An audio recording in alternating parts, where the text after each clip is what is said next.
Bismillahirrahmanirrahim. Assalamualaikum warahmatullahi wabarakatuh. Alhamdulillahilladzi hamdan katsiran thayyiban mubarakan fih. Assalatu wassalamu ala asrofil anbiya'i wal mursalin wa ala alihi washabihi ajma'in. Qala rabbi shrah li sadri wa yassir li amri wahlul 'uqdatam min lisani yafqahu qawli.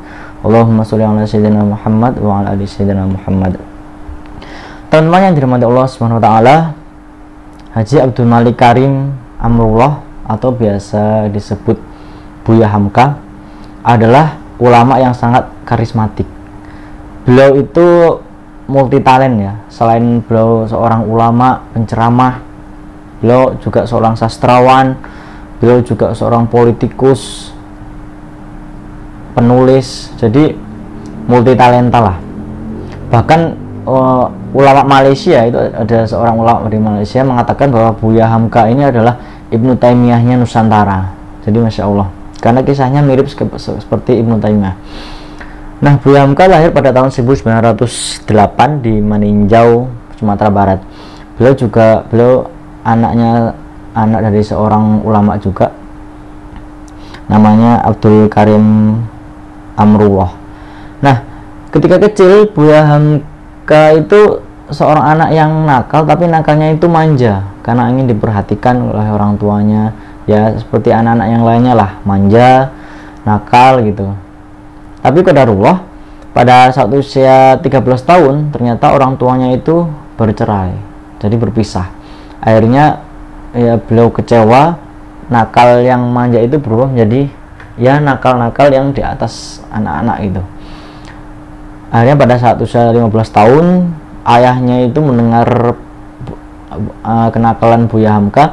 Akhirnya Buya Hamka dimarahi dan dikatakan, engkau ini menjadi anak nakal atau menjadi ulama?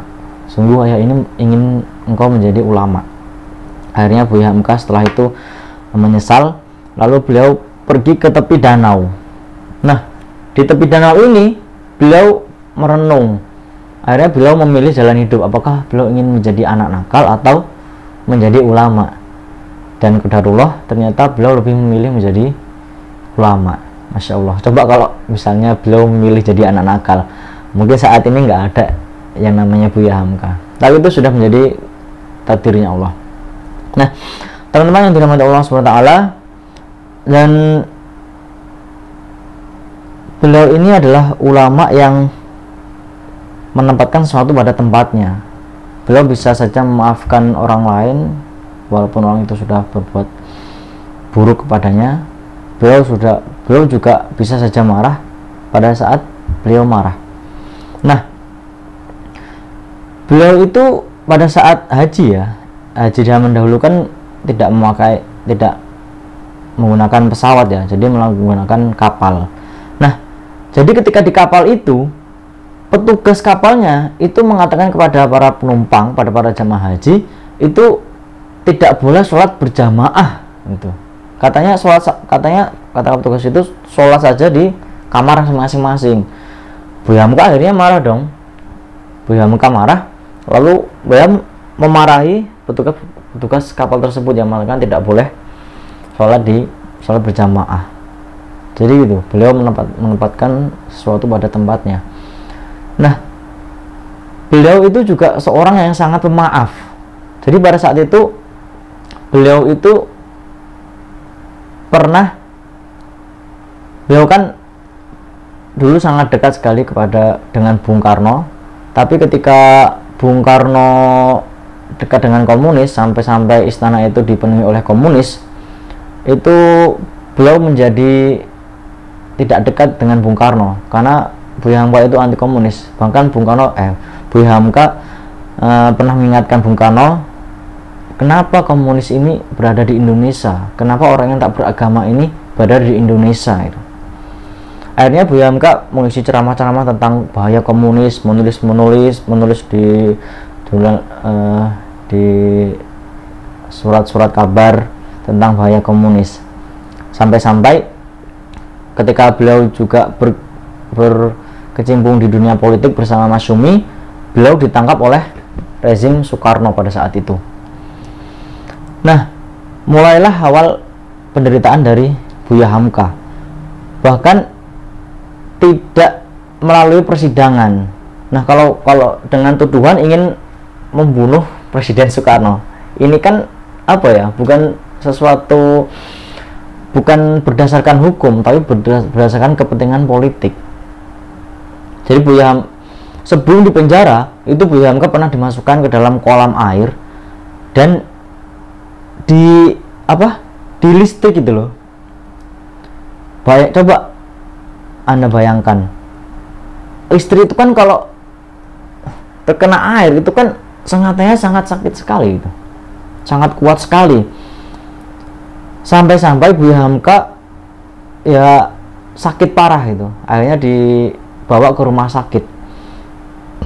Bayangkan loh, dimasukkan ke dalam kolam air lalu dialiri arus listrik.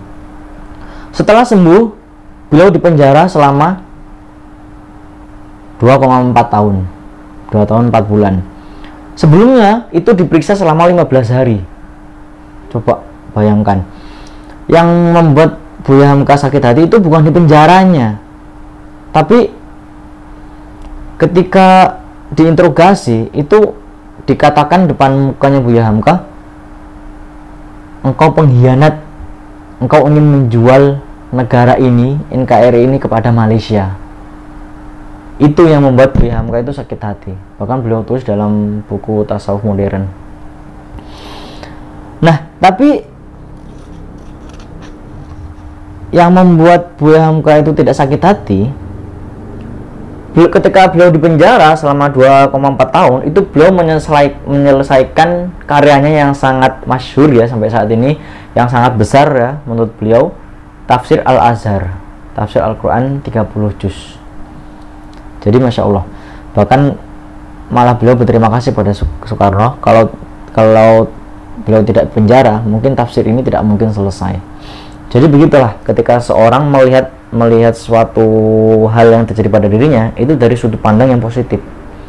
Tapi kalau seorang itu melihat dari sudut pandang yang negatif, maka orang pasti akan berpikir seperti orang banyak. Itu orang zalim, orang yang sudah memenjarakan, orang yang nggak adil, mungkin kok kayak gitu. Itu pemikiran banyak orang. Tapi Buya Hamka ini melihat dari sudut pandang yang baik. Jadi begitu. Nah, ketika rezim Soekarno ini tumbang, ketika Soekarno ini sudah tidak menjadi presiden, maka Buya Hamka dibebaskan. Dan tahu apa yang terjadi? Ada 2 utusan, ada 2 orang yang datang ke rumah Buya Hamka. Beliau menitipkan sebuah surat. Ternyata surat dari putra Sang Fajar, surat dari Bung Karno. Isi surat itu adalah, kalau aku mati nanti, maka aku meminta Buya Hamka untuk menjadi imam sholat jenazahku. Itu yang ditulis Bung Karno. Tahu apa yang dilakukan oleh Buya Hamka? 5 hari setelah menyerah surat itu, Bung Karno meninggal, dan Buya Hamka mau menyolatkan Bung Karno. Bahkan tidak hanya menyolatkan, beliau juga mengurusi jenazah dari Bung Karno. Kenapa begitu? Karena Buya Hamka berprinsip adalah Bung Karno ini adalah seorang muslim, jadi wajib fardu kifayah ya, untuk mengurusi jenazahnya. Jadi Masya Allah, bahkan orang-orang sekitar, orang-orang terdekat Buya Hamka itu mengatakan, wahai Buya, kenapa engkau mau menyolatkan orang itu, padahal orang itu telah zalim kepadamu. Tapi ya itu, Buya Hamka melihat dari sudut pandang yang positif. Beliau bisa menyelesaikan Tafsir Al-Azhar 30 juz, dan beliau juga itu berpegang teguh kalau Soekarno ini adalah orang yang muslim, jadi memang perlu diurus bagaimana mestinya. Jadi begitu. Nah, teman-teman yang dirahmati Allah Subhanahu wa taala, Tafsir Al-Azhar ini beliau sematkan, ada 2 versi ya. Ada yang mengatakan disematkan atas Masjid Al-Azhar yang ada di Jakarta, yang beliau biasa ngisi ceramah. Ada juga disematkan untuk Universitas Al-Azhar yang ada di Mesir. Karena apa? Karena Buya Hamka ini tak pernah mengenyam pendidikan formal, tapi beliau diberikan gelar doktor oleh Universitas Al-Azhar. Masya Allah. Kalau Ustaz Abdul Somad bilang, saya ini 4 tahun di Mesir, gelarnya ilci, bukan doktor kayak Buya Hamka. Jadi Masya Allah. Nah, teman-teman yang dirahmati Allah Taala, bukan hanya itu, beliau juga pernah berseteru dengan Muhammad Yamin. Kita tahu juga Muhammad Yamin adalah orang yang berpengaruh juga ya dalam kemerdekaan Indonesia. Jadi sama-sama orang Minang, tapi Muhammad Yamin ini berbeda pandangan dalam hal politik dan juga Pancasila. Sampai-sampai Muhammad Yamin ini memusuhi Buya Hamka. Jadi Masya Allah, bahkan dikatakan mungkin Buya Hamka ini orang yang paling dibenci pada saat itu ya oleh Muhammad Yamin. Tapi apa yang terjadi ketika Muhammad Yamin sakit keras di rumah sakit, Buya Hamka tiba untuk menjenguk Muhammad Yamin. Lalu apa yang terjadi? Muhammad Yamin menangis. Inilah kelembutan hati dari Buya Hamka. Beliau tidak pernah mempunyai dendam sedikitpun pada orang yang telah berbuat zalim kepadanya. Akhirnya Muhammad Yamin ditalkinkan oleh Buya Hamka sampai wafat. Masya Allah. Dan ternyata di tempat kelahiran Muhammad Yamin di Talawai, Padang, di Sumatera Barat, itu penduduk-penduduk sana itu tidak mau menerima Muhammad Yamin karena ada suatu hal yang dilakukan oleh Muhammad Yamin sehingga penduduk tersebut enggan menerima Muhammad Yamin. Tapi karena ada Buya Hamka, akhirnya penduduk tersebut mau menerima Muhammad Yamin untuk dimakamkan di situ. Masya Allah. Jadi sangat lembut sekali hati Buya Hamka, Masya Allah. Nah, teman-teman yang dirahmati Allah SWT, bukan berhenti di situ kezaliman yang menimpa dirinya.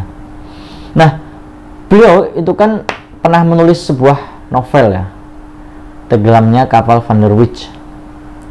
Ada filmnya ya, dimainkan oleh Herjunot Ali dan juga Pevita Fish. Saya nonton juga filmnya, ini Masya Allah bikin baper. Nah, jadi kata ulama Malaysia itu nggak percaya kalau yang nulis itu tuh Buya Hamka, karena tentang cinta, tentang kasih sayang. Tapi perlu diketahui, tujuan beliau nulis novel itu adalah ingin mengkritik adat Minang yang ada pada saat itu. Sampai-sampai dua hati itu tidak bisa menikah karena adat, karena adanya adat tersebut. Dikatakan keturunannya kurang baik lah, tidak punya harta dan lain. Akhirnya yaitu beliau membuat novel yang isinya kritikan terhadap adat Minang pada saat itu. Nah, pada saat itu ada seorang politikus namanya Pramoedya Anantatur. Jadi Pramoedya ini memfitnah Buya Hamka, dituduh sebagai plagiat. Novel Tenggelamnya Kapal Van der Wijk ini dikatakan sebagai plagiat. Beliau dikatakan memplagiat karyanya seorang sastrawan Mesir. Dan fitnah ini itu ditulis di surat kabar Lekra punya PKI, jadi tersebar di seluruh Indonesia. Tapi Buya Hamka tetap diam, tetap tenang. Akhirnya isu-isu itu hilang, PKI membubarkan diri, dan lalu datang dua orang ke rumah Buya Hamka. Assalamualaikum. Waalaikumsalam. Buya, ada anak perempuan yang membawa calon suaminya. Calon suamiku ini ingin mu'alaf, dan aku ingin engkau yang mensyahadatkan dan juga mengajari agama. Kamu anaknya siapa? Kata Buya Hamka. Aku anaknya Pramoedya Anantatur, orang yang telah memfitnah Buya Hamka. Begitulah cara Pramoedya Anantatur untuk meminta maaf kepada Buya Hamka. Beliau memang Pramoedya memang tidak langsung datang minta maaf kepada Buya Hamka, tapi beliau antarkan anak dan juga calon mantunya ini untuk belajar agama kepada Buya Hamka. Masya Allah. Jadi teman-teman yang dirahmati Allah SWT, beliau juga orang yang sangat toleransi ya. Toleransi dalam artian tidak toleransi yang salah ya, tapi toleransi masih dalam koridornya, masih dalam kadarnya. Beliau pernah diundang ceramah oleh orang-orang Nahdlatul Ulama di Jember. Jadi sampai menginap ya, karena kan jauh dari itu. Dan ketika sholat subuh itu Buya Hamka itu menjadi imam sholat. Lalu apa yang dilakukan Buya Hamka?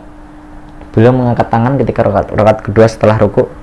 Beliau membaca Allahumma hdina fiman hadait wa afina fiman afait wa tawallana fiman tawallait, dan seterusnya.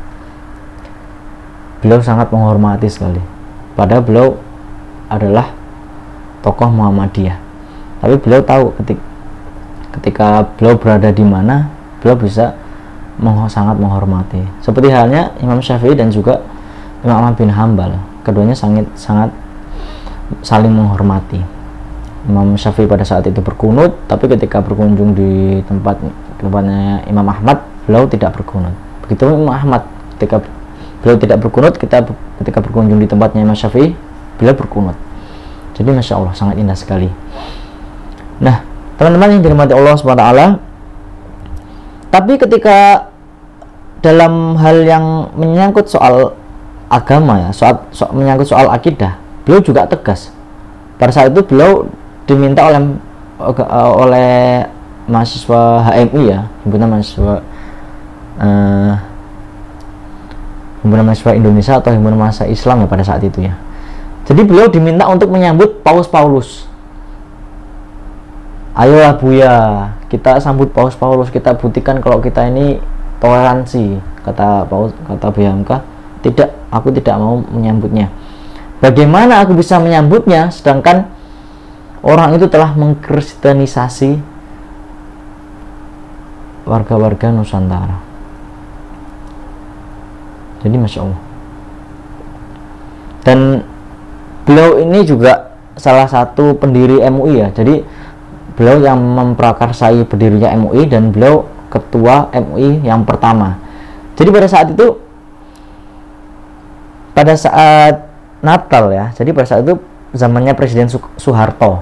Jadi Presiden Soeharto itu mengadakan perayaan Natal ya. Dan Buya Hamka akhirnya berfatwa haram hukumnya seorang muslim mengucapkan dan juga merayakan Natal. Dan beliau mendapat desakan dari banyak sekali kelompok, banyak sekali orang untuk mencabut fatwa tersebut, karena beliau adalah seorang tokoh MUI, ketua MUI, jadi sangat berpengaruh. Ada juga yang mengatakan, wahai Buya, cabut fatwa itu atau engkau mundur dari MUI. Tidak lama kemudian, setelah beliau memfatwakan haram mengucapkan Natal dan juga merayakan, beliau mundur dari MUI. Lebih baik aku mundur daripada aku harus mencabut fatwaku. Jadi Masya Allah, beliau seorang yang toleran, sangat menghormati, tapi juga tegas ketika dalam masalah akidah. Jadi begitu. Ada juga sih beberapa quotes ya dari Buya Hamka. Di antaranya adalah, jika engkau diam ketika agamamu dihina, maka gantilah pakaianmu dengan kain kafan. Jadi kalau agama Islam ini dihina tapi kita diam aja, kita tenang-tenang aja, maka ganti aja pakaian ini dengan kain kafan, kata beliau. Lalu ada juga quotes beliau yang menyindir umat muslim. Jika engkau ingin melihat orang muslim, maka lihatlah di masjid ketika hari raya. Tapi jika engkau ingin melihat orang beriman, maka lihatlah di masjid ketika sholat subuh. Jadi sindiran ya. Jadi ya memang fenomenanya saat ini begitu ya. Sholat Idul Fitri, Idul Adha, sholat hari raya yang hukumnya sunnah itu sangat ramai sekali. Walaupun itu juga dianjurkan oleh Rasulullah, tapi ada yang lebih dianjurkan, sholat subuh berjamaah di masjid, terutama bagi laki-laki. Jadi begitu. Wallahu a'lam, itu yang bisa saya sampaikan. Jika ada salah kata mohon maaf, jika ada kekeliruan nama, peristiwa, saya juga mohon maaf pada Allah, saya mohon ampun. Subhanakallahumma bihamdika asyhadu an la ilaha illa anta astaghfiruka wa atubu ilaik. Wassalamualaikum warahmatullahi wabarakatuh.